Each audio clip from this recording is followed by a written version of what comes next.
The frontier was a place where survival often outweighed comfort, where trust was rare, and kindness was not always offered freely.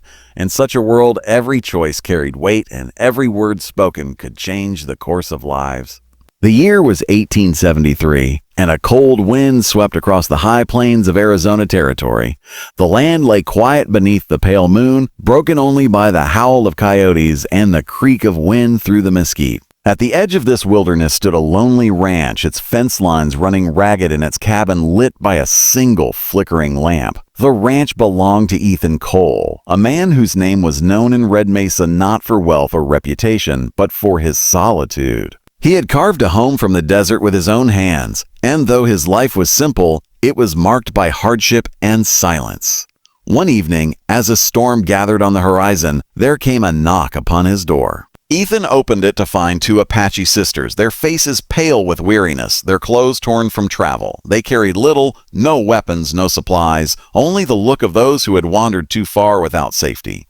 "Please," the elder sister said softly, "we need shelter." Ethan studied them for a long moment. He had heard stories in town, whispered warnings about travelers who pretended weakness to ensnare the unwary. Yet in the sisters' eyes, he saw no deception, only exhaustion and fear. Still, he was a man hardened by solitude, cautious of offering kindness too freely. And so, with a voice quiet but firm, he spoke words that startled even himself. "You may stay," he said, "but only if you'll be my wives tonight."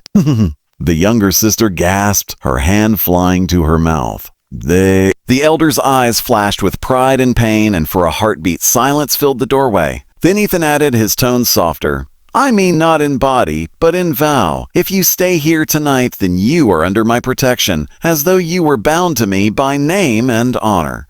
That is the only way I can keep you safe beneath this roof."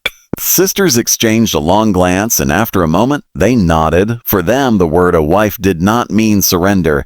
It meant sanctuary. Inside, the fire burned low. Ethan prepared food while the sisters warmed themselves, speaking little but watching him with cautious eyes. Their names, he learned, were Naomi and Taya. Naomi, the elder, carried herself with quiet strength. Taya, though younger, possessed a spirit as restless as the wind. Through the night, Ethan remained watchful, for he knew danger often followed those who traveled alone. And indeed, before dawn, the sound of hoofbeats echoed faintly through the valley. The sisters froze, their eyes wide with dread. "They follow us," Naomi whispered.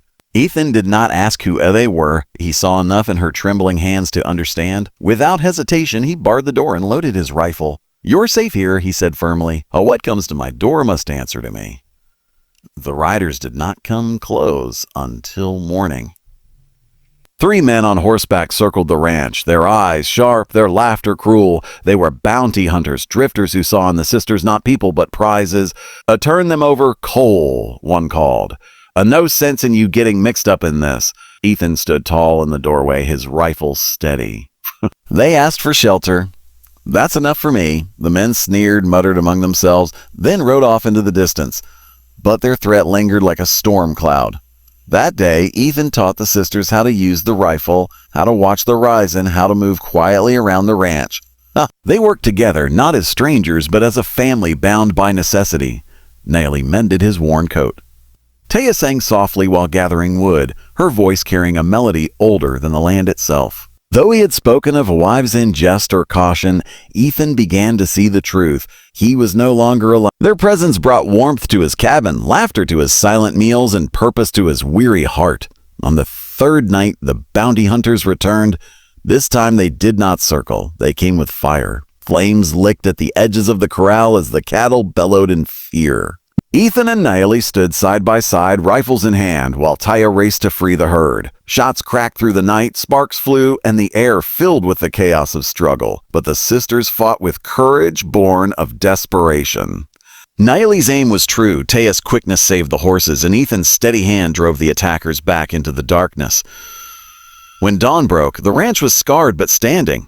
Ash marked the ground where fire had tried to claim it, yet the house endured. The sisters stood beside Ethan, weary but unbroken. Word of the fight spread through Red Mesa. Some mocked Ethan for risking his life for 2 women not his kin. Others spoke with quiet respect of the rancher who had stood against 3 armed men to protect those in need.